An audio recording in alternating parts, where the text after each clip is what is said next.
Assalamualaikum warahmatullahi taala wabarakatuh. Bersama dengan saya Caca The Boss. Hari ini saya nak bawa satu tempat yang orang kata ini tempat kayangan, tapi sebenarnya ini tempat marang.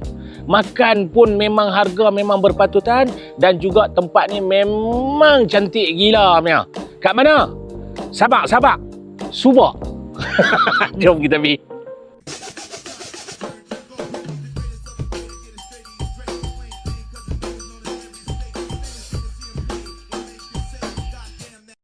Ini dia menu-menu yang ada dekat Subak. Ini baru sikit nak beritahu. Kita ambil set breakfast dan juga set lunch satu. Kalau saya nak ambil semua memang banyak lah. Jadi kita nak bagi tahu ini adalah signature produk yang ada dekat Subak. Set sandwich. Yang roti ni dia orang buat sendiri dan juga kita ada daging Angus yang di smoke. Kalau tengok dekat bawah ni kan, nampak? Itu daging Angus yang telah di smoke sendiri selama lebih kurang 12 hingga 15 jam. Dan kalau korang perasan dekat atas ni, tengok ni. Dekat atas ni ditabur dengan bunga kantan. Sebab apa? Tadi kalau kita lalu masuk tadi, ditanam banyak pokok kantan dekat luar sana. Ini roti yang dibakar sendiri ya, yang dibuat sendiri. Itu dia. Bismillahirrahmanirrahim.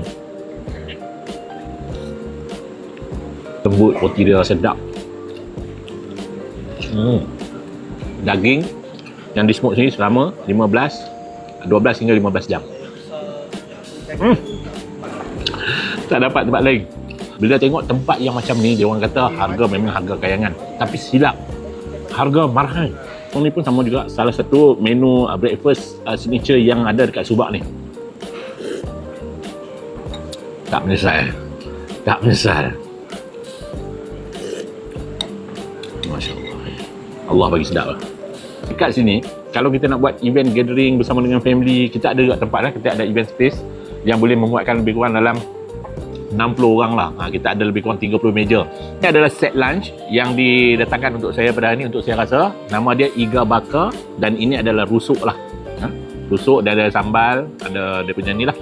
So, lembut lah. Ini dia rusuk lah. Kita rasa rusuk lah.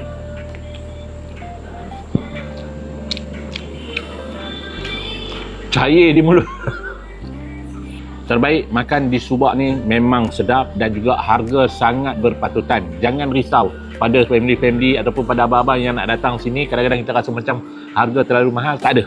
Dekat sini harga dia memang kita mampu pun untuk merasai segala kenikmatan yang disajikan. Selamat menjamu selera. Masya Allah. Sedap, Allah bagi sedap. Amin.